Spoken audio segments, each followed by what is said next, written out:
Hello everyone, this is Unit 2, Forces.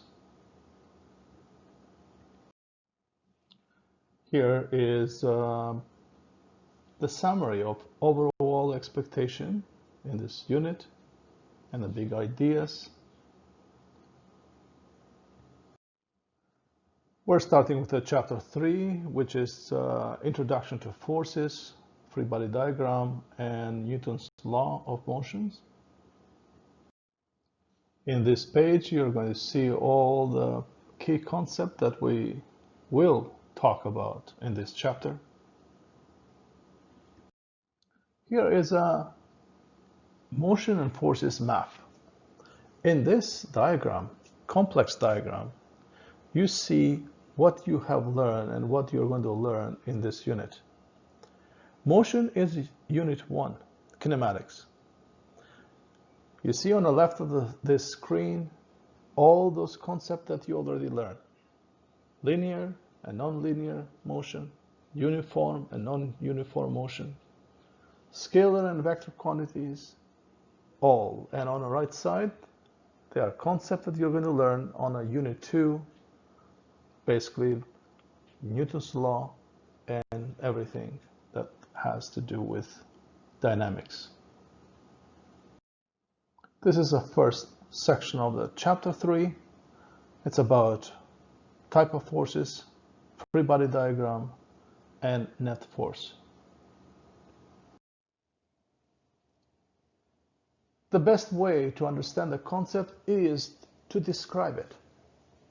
So in order to understand forces, we should be able to describe forces. And what are forces?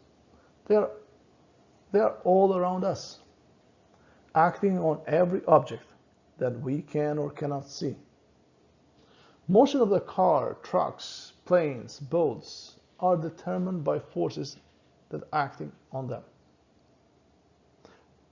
We are always using forces to move around, to walk, to lift objects, even to turn the pages of a book. You need to apply a force. So forces are involved on any type of activity and any sport. If we can go back a little bit about when we talk about kinematics in Unit 1. Kinematics is a study of motion, and dynamics is a study of what causes the motion. So kinematics study the motion without thinking what caused the motion. But dynamics explain why objects move the way they do. And one way to understand why objects move in a way they do is to study forces that are acting on it. When we study motion, we saw that some objects do accelerate. The question is, what causes that acceleration? The forces do. A force can cause acceleration. So that means a force can slow down or speed up an object. What is a force? It's a push or pull. The best way to remember this is when you go to a store and you open the door. There is a sign there, either a push or pull, to help you which side you have to apply a force to open the door. The symbol of force is capital F with a symbol of vector on top of it. So the force is a vector quantity, so that has a magnitude and direction. Everything that we learn about vectors in a first unit, when we study displacement, position, velocity, acceleration, everything that we learn is applied here.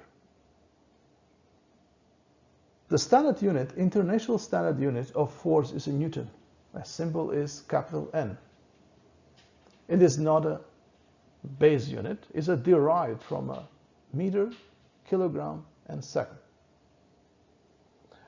There are two types of forces. Contact force is a force that acts between two objects when they touch each other, they are in contact with each other. And the opposite is the non-contact forces are the forces that act between two objects without an object touching each other. Also, it calls action at distance force, which you're going to learn more about. Those type of forces are always associated with a field, force field. More about it, you're going to learn in a chapter 6, 7, and 8 in grade 12. Understanding forces is essential for designing and developing technologies. Car manufacturers do a lot of tests to determine how forces will impact their cars. Forces can also distort matter by compressing, stretching, or twisting it, and that's typical elastic force. Forces can speed things up, slow them down, push objects around, lift them up, or pull them down hills, or just simply hold them still. Even when the object is not moving, there are forces acting on it. There are several types of forces, and we experience the forces every single day.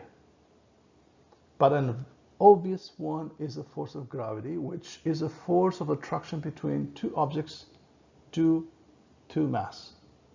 So the two objects with mass can always attract each other, and that is force of gravity. The force of gravity is directed toward Earth center, and that is between an object and Earth. The symbol of force of gravity is Fg. In grade 12, we're going to learn that any two masses will attract each other, and that is universal gravitational force that governs the universe. The force of gravity is an action at a distance force, which means that contact between the object is not needed. Force of gravity is attractive force, attractive only. It is also responsible for keeping the satellite in orbit, either a natural satellite like a moon or any artificial satellite. The formula for calculating force of gravity is mass time gravitational acceleration, which is 9.8 meters per second squared, downward. Another force, very important one that we experience every day, is a normal force. If your pen is resting on a desk, the force of gravity is pulling it down, and why this pen is not moving toward the center of the earth? Definitely, there is an opposing force that desk is pushing it upward, or desk is holding it. This force is called a normal force, which is a force that is perpendicular to a surface of the object in a contact. That is very important. The normal force is always perpendicular to a surface.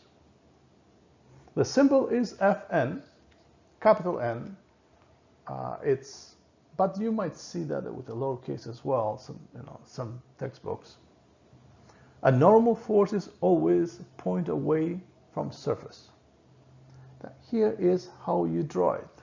The force of gravity, and the object is that dot, and there's a normal force.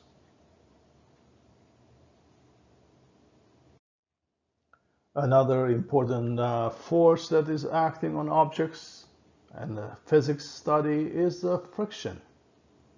So friction force is a force between an object in a contact. So it's a contact force. It is always parallel to the contact surfaces and act in the direction that oppose the motion or attempted motion. The general symbol of the force of friction is force F, lowercase f. However, we do have two types of forces, friction forces. A static force of friction and kinetic force of friction. The name says it all, static is stationary, so that means that object is not moving, so the force of friction prevents that object from moving. The symbol of that force is Fs for static. Kinetic force of friction is acting always against the object in motion. It's opposite of motion. Symbol is Fk. Air resistance that we are all familiar with is a friction that acts on an object that is moving through air. So air is slowing it down.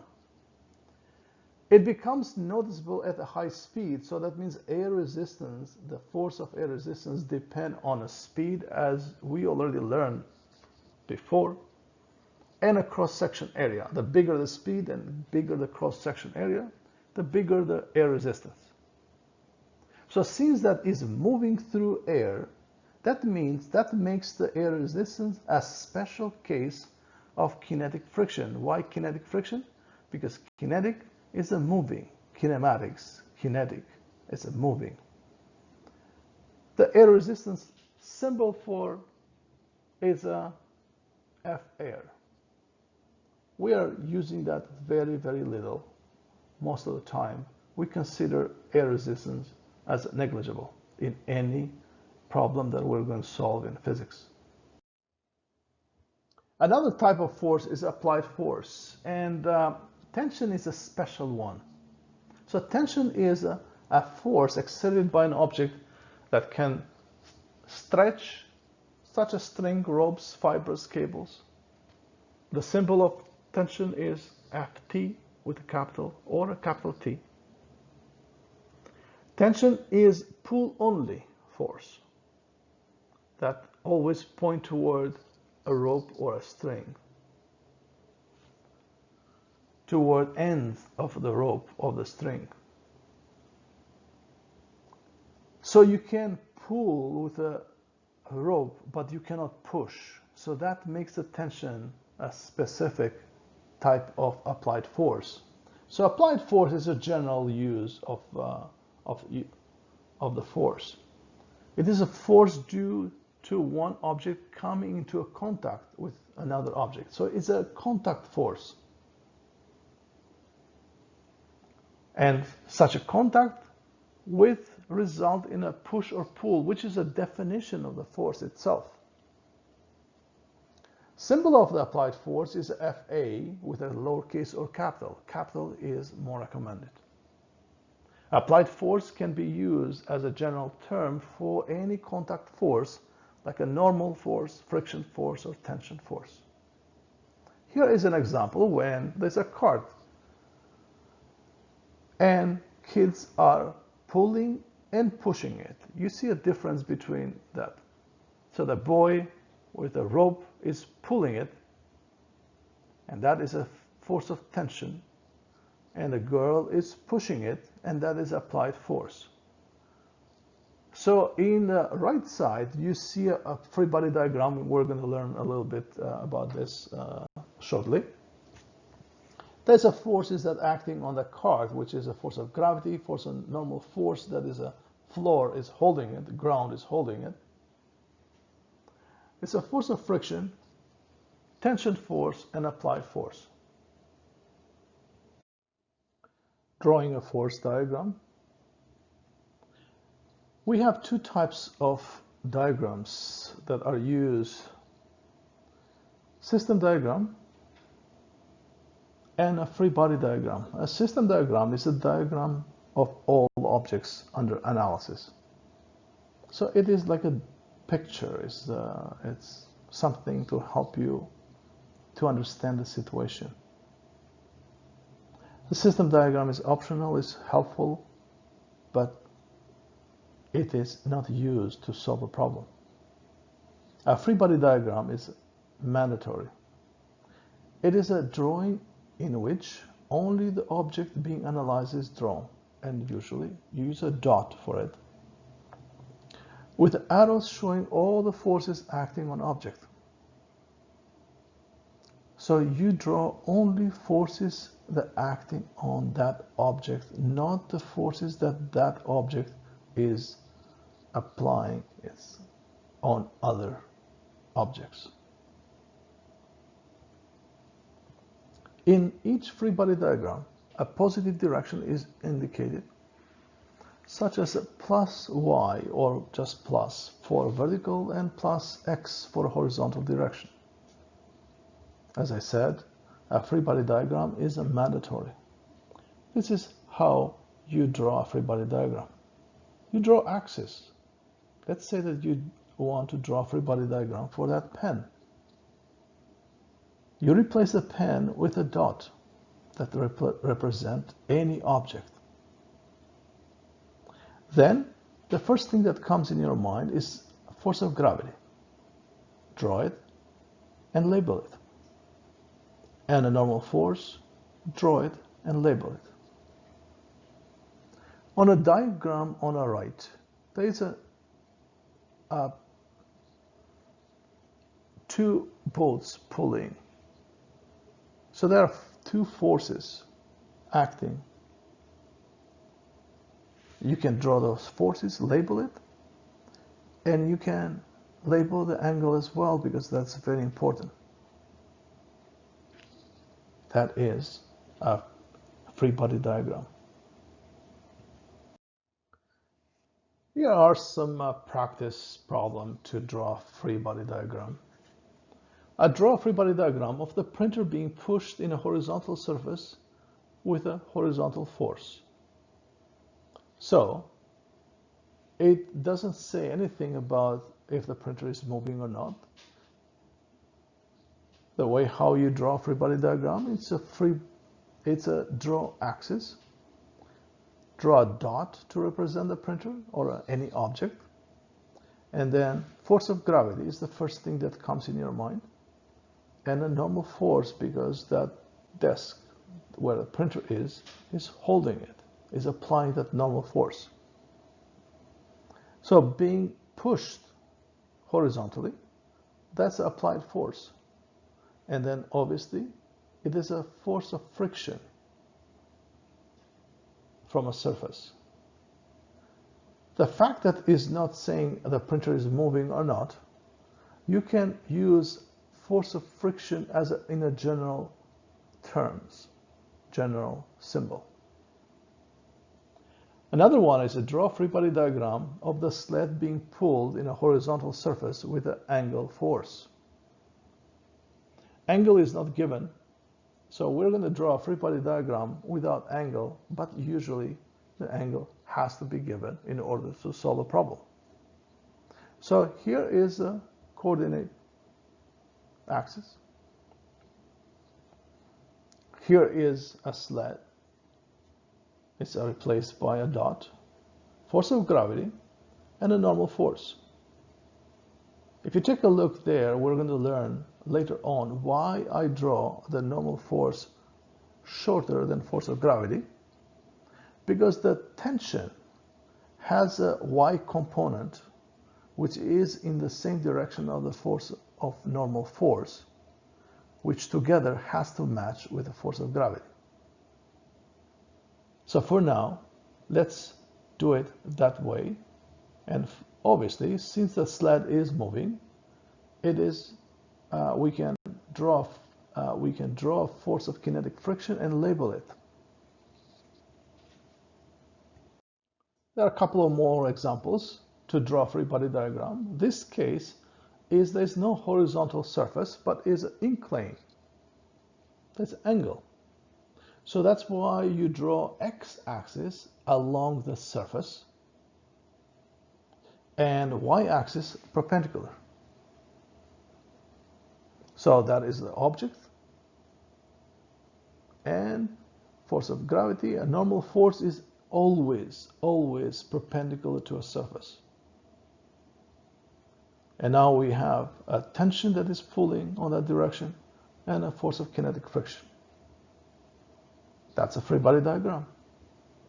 Another one, we already saw that example when the cart is pulled and pushed by those two kids.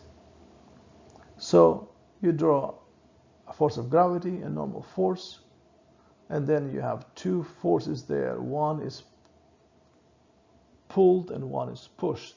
So one with a rope is a force of tension, and other one, the girl that is pushing, is applied force. And obviously there's a force of friction there, because we use a force of friction because we don't really know if the object is moving or not. If it is moving, you can use kinetic force of friction. If it is not, use a static force of friction. Here are some more. Draw a free body diagram of the book at rest on the top of the desk.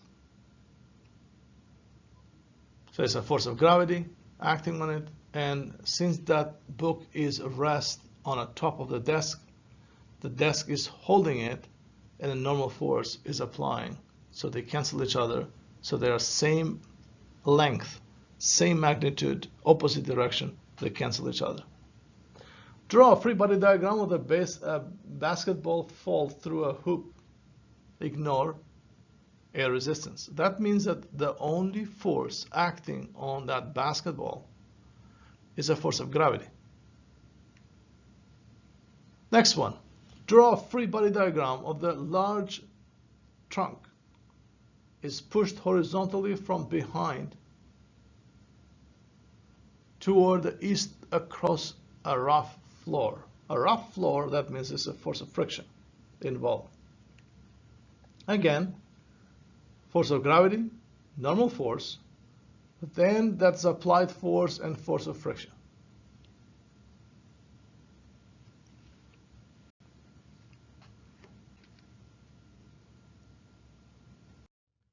Here is some practice using calculation. Determine the force of gravity acting on each object. A 2-kilogram object falls straight down. So what is given there is a mass. And although that is not given, gravitational acceleration is assumed it's given. What is required is a calculate force of gravity. So we know the formula to calculate the force of gravity, which is a mass time acceleration. So mass is 2 kilograms and acceleration is 9.8 meters per second squared down. So the force of gravity would be a 19.6 Newton downward. Next one. A person stand on a floor. So stand on the floor, that means it's a force of gravity and it's a normal force. What is given? Mass of the person is 62 kilograms and gravitational acceleration is 9.8 meters per second squared down. Force of gravity is mg, that is 62 times 9.8 is a 607.6 Newton down.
Here is a summary of 4 fundamental forces, characteristics, and ranges.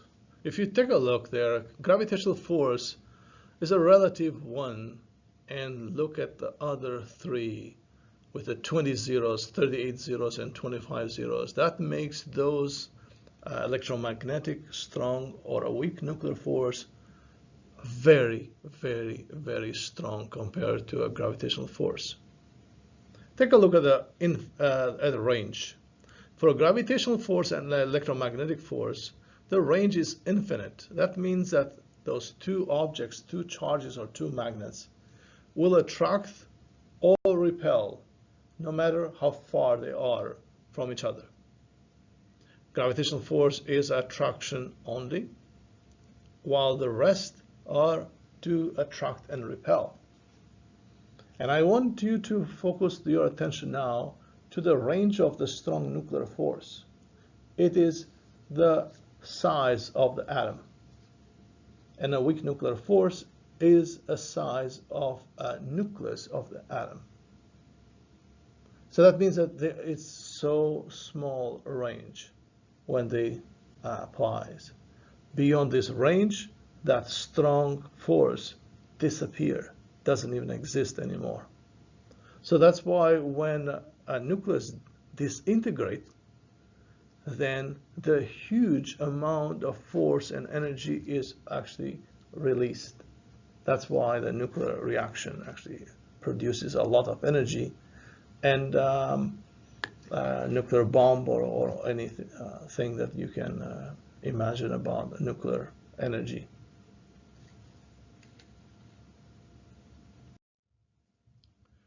To determine the net force in two dimensions, you can do the same thing as you did for displacement or velocity in two dimensions. So once you identify all forces acting on an object, you can calculate the net force on an object. So that means that the sum of all forces, or a total force. The symbol of the net force is F net, which is a vector addition of all the forces. However, not always the forces are on X and Y axis. So we can calculate, we can find X and Y component of the net force and then calculate the net force itself using Pythagorean theorem or a tan -1 to get its direction. We did that. Add all x's together and add all y's together to get F net x and F net y. Then use a Pythagorean theorem to calculate F net and use a tan -1 to calculate actually angle. Here are some practice to calculate net force. So calculate the net force when each set of forces act on the same object. Draw a free body diagram for each object.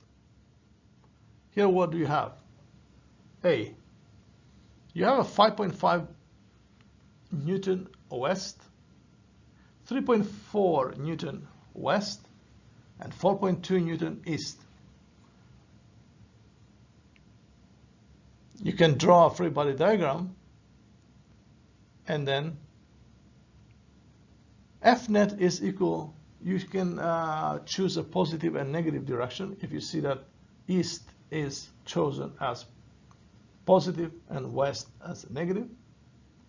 So you have minus 5.5 Newton plus minus 3.4 plus 4.2, that is minus 4.7. That means the F net is a 4.7 Newton west. Next one, 92 Newton up, 35 Newton down, and 24 Newton down. Here it is. Now the positive is up and positive is on a right, although you don't have anything on a horizontally.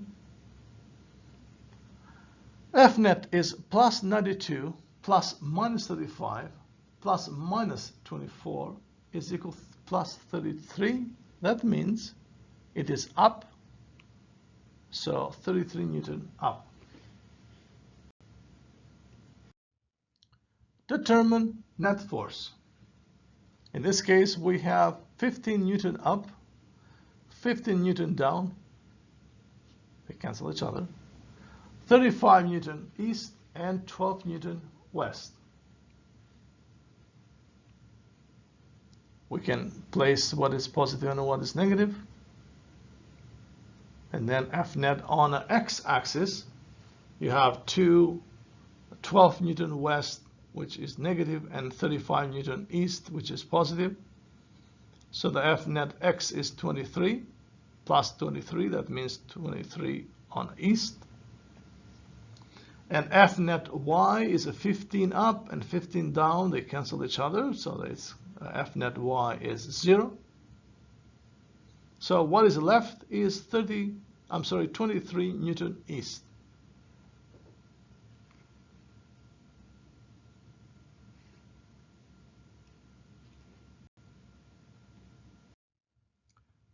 A chain exerts a force up 1200 Newton on a beam which experiences a force of gravity of 1100 down. Draw a free body diagram of the beam and determine the net force. Here it is, 1200 up and 1100 down.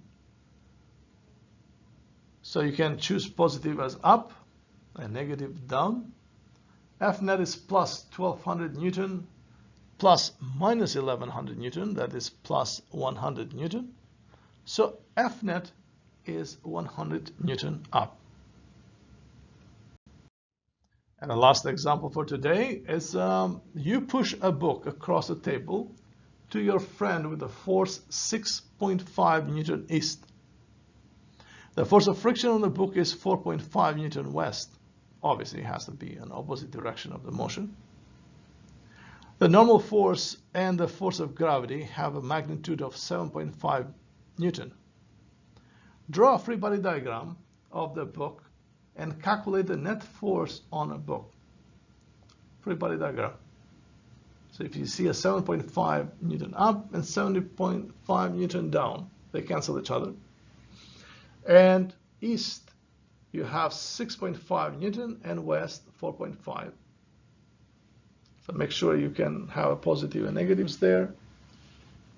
On x-axis, you have positive 6.5 Newton and negative 4.5. So the net is plus 2. And on a y-axis, they cancel each other. So pretty much is net force of the object is 2 Newton east. And that's for this lesson.